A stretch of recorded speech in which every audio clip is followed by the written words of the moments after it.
तो आज पढ़ेंगे हम आपका chapter 3 part 3 how was indigo cultivated. तो इंडिगो को कैसे उगाया जाता था। There were two main system of indigo cultivation, nij and ryoti. ठीक है, तो दो मेन सिस्टम्स थे इंडिगो की कल्टिवेशन करने के लिए, उगाने के लिए, nij and ryoti. Within the system of nij cultivation the planter produce indigo in lands that he directly controlled. ठीक, तो निज सिस्टम में क्या होता था, निज कल्टीवेशन में जो प्लांटर्स होते थे वो क्या करते थे, अपनी ही लैंड पर क्रॉप्स इंडिगो उगाया करते थे। तो या तो वो लैंड कैसे लेते थे, ज़मींदार से ख़रीद लेते थे, और या फिर उसे रेंट पे ले लिया करते थे ज़मींदार से, और उस पर फिर लेबर्स को बोला जाता था वर्क करने के लिए। The problems with nij cultivation, nij cultivation के साथ क्या प्रॉब्लम थी। The planter found it difficult to expand the area under nij cultivation. ठीक है, तो प्लांटर्स को बहुत दिक्कत हो रही थी, परेशानी हो रही थी अपना जो निज कल्टीवेशन को फैलाने में, मीन्स ज़्यादा से ज़्यादा एक्सपैंड करने में। Indigo could be cultivated only on fertile land and these were all already densely populated. Indigo को कल्टीवेट करने के लिए, उगाने के लिए क्या चाहिए था, एक बहुत अच्छी फर्टाइल लैंड, उपजाऊ मिट्टी चाहिए थी। पर वहाँ पर क्या था, ऑलरेडी ही इतने लोग थे, बहुत ज़्यादा लोग थे वहाँ पर, पॉपुलेशन ज़्यादा थी, और उस पर बहुत सारे घर बन चुके थे पहले से ही। Only small plot scattered over the landscape could be acquired. ठीक है, तो जो इंडिगो की कल्टीवेशन थी तो किस छोटी ही लैंड के पार्ट पे किया जाता था। Planters need large areas in compact blocks to cultivate indigo in plantation. और पर प्लांटर्स को कैसा एरिया चाहिए था, बड़ा एरिया जिसपे वो इंडिगो की प्लांटेशन कर सकें। प्लांटेशन मीन्स बहुत सारे एरिया में एक ही टाइप की cultivation. Where could they get such land from. ठीक है, तो अब उन्हें ऐसी लैंड कहाँ से मिलेगी। They attempted to lease in the land around the indigo factory and evict the peasant from the area. ठीक है, तो वो क्या अटैम्प्ट किया उन्होंने कि जो उनके फैक्ट्री के पास जो लैंड थी, ठीक है, जो फैक्ट्री के पास लैंड थी उन्होंने वो अक्वायर कर ली लीज पे। लीज पे मीन्स कुछ समय के लिए उस पर अपना मालिकाना हक जमा लिया, और जो वहाँ पर पीजेंट्स थे जिनकी वो ज़मीन थी उन्हें वहाँ से हटा दिया गया। But this always lead to conflict and tension. ठीक है, तो ये भी, इसमें भी क्या हुआ, बहुत लड़ाई हुई और टेंशन का कारण बनी। Nor was labour easy to mobilise. A large plantation required a vast number of hands to operate. ठीक है, पर वहाँ पर जो लेबर को इकट्ठा करना भी ईजी नहीं था, लेबर को काम देना, क्योंकि वहाँ पर क्या था, जो प्लांटेशन थी इंडिगो की, उसके लिए बहुत सारे क्या चाहिए थे, लोग चाहिए थे काम करने के लिए। And labour was needed precisely at a time when peasants were usually busy with their rice cultivation. तो क्या होता था, जिस टाइम पे इंडिगो की कल्टीवेशन होती थी उसी टाइम पर राइस की कल्टीवेशन भी होती थी। तो ज़्यादा से ज़्यादा लोग कहाँ पर जाते थे, राइस की कल्टीवेशन करने चले जाते थे। तो इंडिगो की कल्टीवेशन में प्लांटर्स को लेबर्स की प्रॉब्लम होती थी। अब यहाँ पे देखेंगे, निच cultivation on a large scale also required many plugs and bullocks. जो निच कल्टीवेशन थी उसमें क्या चाहिए होता था, बहुत सारे प्लग चाहिए होते थे, बुलक्स चाहिए होते थे। तो जब निज कल्टीवेशन को बहुत बड़े स्केल पे किया जाता था तो उसके लिए बहुत सारे प्लग्स चाहिए थे, बुलक्स चाहिए थे। प्लग्स मीन्स आपके हल हो गए, बुलक्स मीन्स बैलगाड़ी वगैरह। 1 bigha of indigo cultivation required 2 ploughs. ठीक है, तो 1 बीघा ज़मीन में कितने प्लग्स चाहिए थे उन्हें, 2 प्लग्स, 2 हल चाहिए थे। तो 1 बीघा क्या होती है, आपकी ज़मीन का पार्ट होती है, मेजरमेंट ऑफ लैंड। ठीक है, एक यूनिट होती है जिससे कि ज़मीन को नापा जाता है। This means that a planter will with 1000 bigha would need 2000 plugs. ठीक है, अगर तो प्लांटर्स के पास कितनी ज़मीन है, 1000 बीघा, तो उन्हें कितने चाहिए प्लग्स, हल, 2000 हल चाहिए उन्हें। Investing on purchase and maintenance of plugs was a big problem.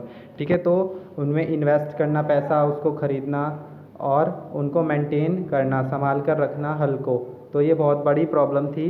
Nor could supplies be easily got from the peasants since their ploughs and bullocks were busy on their rice field.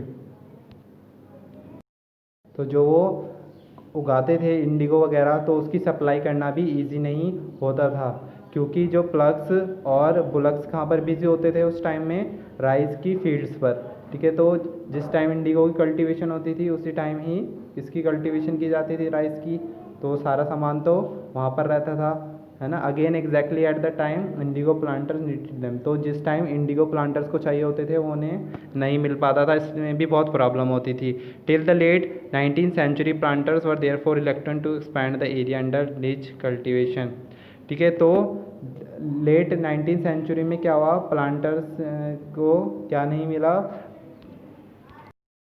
तो late 19th century में क्या हुआ, वो expand नहीं कर पाए, अपना जो कल्टीवेशन था उसको फैला नहीं पाए। ठीक है, ज़्यादा से ज़्यादा ग्रो नहीं कर पाए। Less than 25% of the land produce Indigo under this system. ठीक है, सिर्फ 25% से भी कम इस सिस्टम से क्या आते थे, वो इंडिगो प्रोड्यूस कर पाते थे। The rest was under the alternative mode of cultivation. ठीक है, जो रेस्ट था जहाँ से इंडिगो आता था वो किसके सिस्टम में था, प्रायोरिटी सिस्टम के अंडर में था। तो अब पढ़ेंगे हम priority system under Indigo on the land of riots. ठीक है, तो इंडिगो रायोट्स की लैंड्स पर अंडर द रायोटी सिस्टम। तो रायोट्स क्या थे, रायोट्स भी आपके एक टाइप के क्या थे, किसान थे। तो रायोटी सिस्टम में क्या होता था, जब planter force the ryot to assign a contract an agreement. ठीक है, जो प्लांटर्स होते थे वो क्या किया करते थे, कॉन्ट्रैक्ट एक एग्रीमेंट पे साइन कराया करते थे रायोट से। ठीक है, और इस एग्रीमेंट को क्या कहते थे, सत्ता। ठीक है, इस एग्रीमेंट को सत्ता कहते थे। At times they pressurise the village headman to sign the contract on behalf of the ryots. और जो प्लांटर्स थे ये क्या करते थे, कभी कभी उनके ऊपर जो हेडमैन गांव के मुखिया हुआ करते थे उनके ऊपर क्या बनाया करते थे, प्रेशर बनाया करते थे कि तुम क्या करो, इस कॉन्ट्रैक्ट को साइन करो। Those who sign the contract got cash advance from planters at low rate of interest. ठीक है, तो जो प्लांटर्स होते थे जब वो साइन कॉन्ट्रैक्ट करा लिया करते थे तो वो उन्हें पैसे दिया करते थे रायोट्स को कि, और बहुत कम रेट पे क्या इंटरेस्ट लगाते थे। ठीक है, उन्हें लोन दिया करते थे और बहुत कम उनसे इंटरेस्ट लिया करते थे इंडिगो प्रोड्यूस करने के लिए उनसे। But the loan committed the ryot to cultivating indigo on at least 28% of the area under his holding. तो उसमें क्या होता था कि उन्हें एक लैंड दी जाती थी और उन्हें बोला जाता था कि तुम्हें 25% पे क्या उगानी ही होगी अपनी इंडिगो। ठीक है, तो उनकी लैंड पे क्या बोलते थे, तुम्हें अपनी लैंड पे 25% उगानी ही होगी। The planter provided the seed and the drill. ठीक है, तो प्लांटर्स उन्हें सीड दे दिया करते थे और drill. While the cultivators prepared the soil, और जो कल्टीवेटर्स थे जो काम करते थे उस पर, तो उन्हें बोना भी पड़ता था और उनकी देख देख भी करनी पड़ती थी। देखिए यहाँ पर दिखाया गया है आपको कैसे ले जा रहे हैं इंडिगो। तो अब आगे पढ़ते हैं।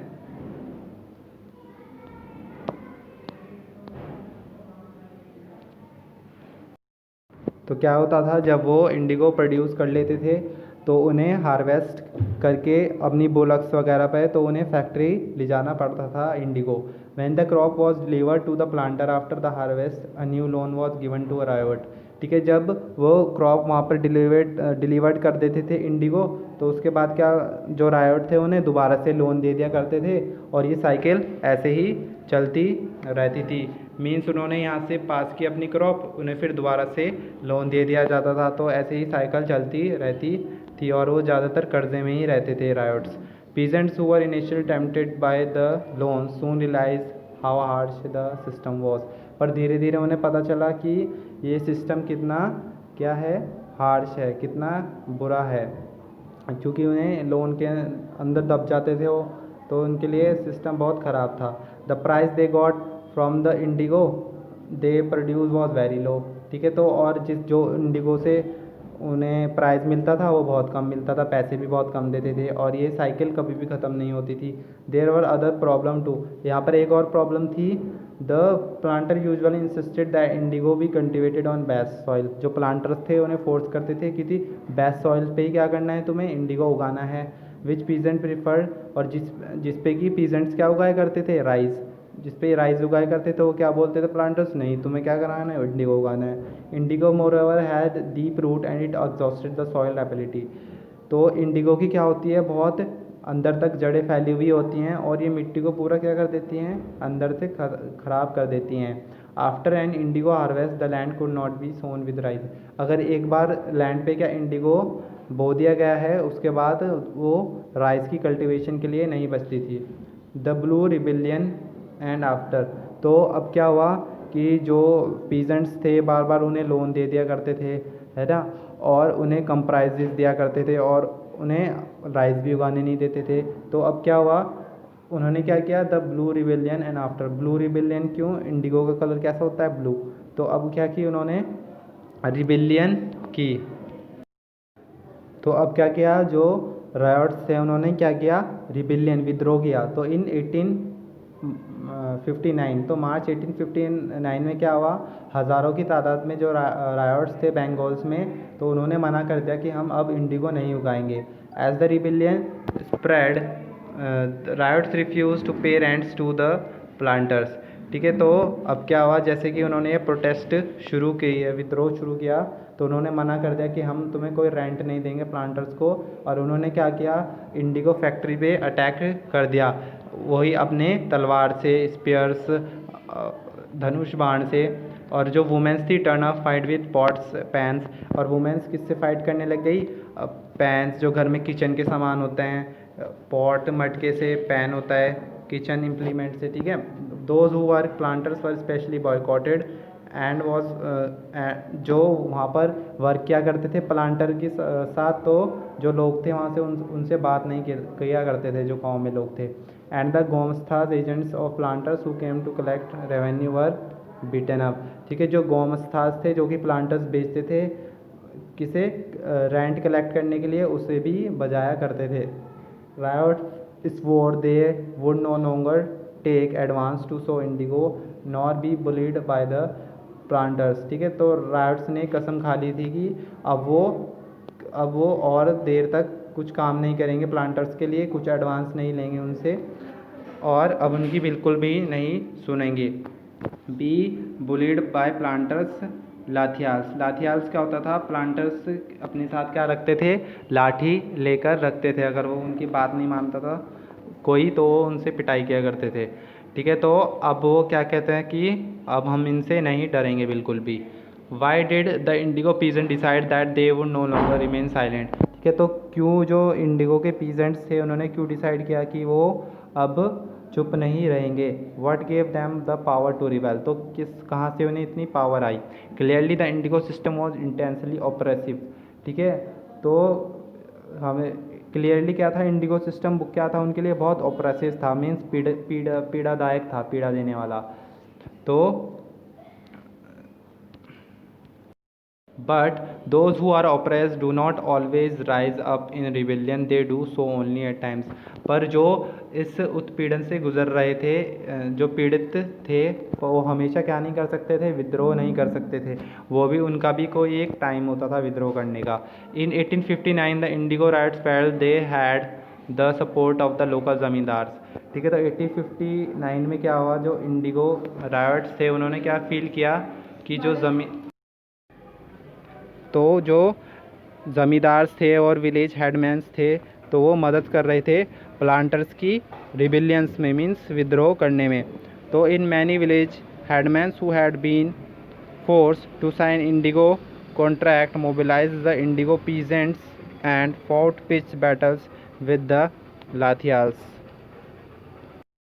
तो जो हेडमैन थे जिनको फोर्स किया जा रहा था कि तुम क्या करो, कॉन्ट्रैक्ट साइन करो, तो अब वो किनकी मदद कर रहे थे, रायट्स की मदद कर रहे थे कि अब हम इनकी बिल्कुल भी नहीं सुनेंगे और क्या करेंगे, जो लाथियाल्स है, लाथियाल्स मीन्स लाठी लेके आते हैं जो प्लांटर्स, इनके खिलाफ हम क्या करेंगे, लड़ेंगे इनसे, और अब हम नहीं बैठेंगे चुप। In other places even the zamindars went around villages urging the ryots to resist the planters. और जो ज़मींदार थे वो भी बहुत नाखुश थे, क्योंकि इनकी जो पावर थी, प्लांटर्स की पावर बढ़ती जा रही थी, और अब उन्हें ज़मींदार्स को भी गुस्सा आ रहा था कि कैसे कि प्लांटर्स जो है रायट्स को फोर्स करते हैं, लोन देते हैं, और उतने इतनी लंबी लंबी लीज पर क्या देते हैं, लैंड देते हैं। The indigo peasants also imagine that the British government would support them. और जो पीजेंट्स थे उन्हें क्या लगा कि जो ब्रिटिश गवर्नमेंट है वो भी उनका क्या करेगी, सपोर्ट करेगी स्ट्रगल में प्लांटर्स के खिलाफ। After the revolt of 1857 the British government was particularly worried about the possibilities of another rebellion. तो जब 1857 का रिवोल्ट हुआ तो ब्रिटिश गवर्नमेंट बहुत चिंता में आ गई थी कि हमें अब दोबारा से क्या नहीं चाहिए, कोई भी विद्रोह नहीं चाहिए, इससे क्या होगा, बहुत नुकसान होगा। When the news spread of a simmering revolt in the indigo district the lieutenant government toured the region in the winter of 1859। ठीक है, जब जो ये विद्रोह की खबर जो है सारे में पहुंच गई इंडिगो डिस्ट्रिक्ट में, तो क्या हुआ, जो ल्यूटेनेंट गवर्नमेंट थे उन्होंने क्या किया, टूर किया विंटर में 1859 में उस रीजन में। The ryot saw the tours as a sign of a government sympathy for their plight. ठीक है, तो राइट्स को क्या लगा कि ये टूर देख के गवर्नमेंट का, कि गवर्नमेंट हमारा क्या हेल्प करना चाहती है। When in Barsat, the magistrate Ashley Aden issued a notice stating that riots would not be compelled to accept indigo contracts। ठीक है, तो बरसात में क्या हुआ, जो मजिस्ट्रेट थे वहाँ पे एशली एडन, उन्होंने क्या एक नोटिस इशू किया कि उसमें लिखा था कि राइट्स को कोई भी फोर्स नहीं करेगा एक्सेप्ट करने में indigo. Word went around that Queen Victoria had declare that indigo need not to be sown. और ये उन्हें क्या लगा कि ये क्वीन विक्टोरिया ने डिक्लेयर किया है। तो सारे में बात क्या फैल गई कि ये जो किसने कहा, कि क्वीन विक्टोरिया ने कहा है कि अब इंडिगो नहीं उगाना है। Eden was trying to placate the peasants and control an explosive situation. तो ईडन तो क्या था, वो ट्राई कर रहा था इस सिचुएशन को कंट्रोल करने में, पीजेंट्स को समझाने में और इस सिचुएशन से बाहर निकलने में। पर जो पीजेंट्स थे क्या सोच रहे थे कि ये हमारी हेल्प कर रहे हैं इस विद्रोह में, पर वो क्या दे रहे थे, सिर्फ उन्हें सहानुभूति दे रहे थे। As the rebellion spread intellectuals from Calcutta rush the indigo district. ठीक है, तो जैसे ही ये विद्रोह ख़त्म हुआ, जो इंटेलेक्चुअल्स थे, मीन्स जो पढ़े लिखे थे कलकत्ता से, तो वो कहाँ आ गए, इंडिगो डिस्ट्रिक्ट में, इन डिस्ट्रिक्ट्स में आ गए। ठीक है, तो उन्होंने लिखा कि कैसे राइट के साथ अत्याचार हो रहा है, कैसे प्लांटर्स उनके साथ वो कर रहे हैं, से प्लांटर्स उन्हें लैंड देते हैं लीज पर और लोन्स देते हैं, मींस उनके बारे में बताया गया। And horrors of the indigo system, और क्या क्या जो बुराइयां थी इस इंडिगो सिस्टम की, तो इसमें बताया गया। Worried by the rebellion the government brought in the military to protect the planters. ठीक है, तो इस विद्रोह की चिंता में तो गवर्नमेंट ने क्या किया, मिलिट्री बुलाई गई प्लांटर्स को प्रोटेक्ट करने के लिए। And set up Indigo commission. ठीक है, तो एक इंडिगो कमीशन बिठाई गई और पूरा जो इंडिगो सिस्टम की जांच की गई। The commission had the planters guilty. तो इसमें किसकी गिल्टी पाई गई, प्लांटर्स का दोष पाया गया इसमें। And criticised them too for the coercive methods they used with indigo cultivator. और उनको क्या बताया गया कि कैसे तुम ये गलत मेथड यूज़ कर रहे हो इंडिगो कल्टीवेशन के। It was declared that Indigo production was not profitable for rights. ठीक है, तो उसमें बताया गया कि जो इंडिगो का प्रोसेस है, मेथड है प्रोडक्शन का, इसमें तो कोई राइट्स को प्रॉफिट ही नहीं हो रहा है। The commission asked the ryots to fulfil their existing contracts but also told them that they could refuse to produce indigo in future. तो अभी तो कमीशन ने क्या कहा कि अभी जो तुमने कॉन्ट्रैक्ट लिया है राइट्स को, कि अपना अभी का जो कॉन्ट्रैक्ट पूरा कर लो, फिर आगे से कि तुम्हारी मर्ज़ी है कि तुम कॉन्ट्रैक्ट के लिए मना भी कर सकते हो फ्यूचर में। After the revolt indigo production collapsed in Bengal. ठीक है, तो इस रिवोल्ट के बाद जो इंडिगो का प्रोडक्शन था बिल्कुल ही कम हो गया था, बंगाल में ख़त्म ही हो चुका था। But the planters now shifted the operation to Bihar. पर जो प्लांटर्स थे उन्होंने अपना शिफ्ट क्या कर दिया, ऑपरेशन बिहार की साइड शिफ्ट कर दिया। With the discovery of synthetic dyes in the late 19th century their business was seriously affected but yet manage to expand production. ठीक है, जो दूसरे देश थे, फ्रांस थे, इन्होंने क्या डिस्कवर कर लिया था उस time, synthetic dyes, means artificial dyes colours जो है डिस्कवर कर लिए थे। तो उन्होंने इसमें क्या हुआ, जो प्लांटर्स थे उन्हें क्या हुई, बहुत दिक्कत हुई, उन्हें कंपटीशन का सामना करना पड़ा, पर वो मैनेज कर लिया उन्होंने प्रोडक्शन को बढ़ाने में। When Mahatma Gandhi return from south Africa, जब महात्मा गांधी जी साउथ अफ्रीका से आए, peasant from Bihar persuaded him visit Champaran and see the flight of the Indigo cultivators दिया। तो एक पीजेंट्स आया उनके पास बिहार से और उन्होंने गांधी जी से रिक्वेस्ट की और चंपारण आए और देखे कि इंडिगो कल्टिवेटर्स क्या कर रहे हैं उनके साथ। Mahatma Gandhi visits in 1970 mark the beginning of the Champaran movement against the indigo planters. ठीक है, तो महात्मा गांधी जी ने वहाँ पर विजिट किया 1970 में, और वहाँ पर क्या हुई, जब चंपारण मूवमेंट स्टार्ट हुई इंडिगो प्लांटर्स के साथ। ओके स्टूडेंट्स, थैंक यू, आपका चैप्टर कंप्लीट हो चुका है।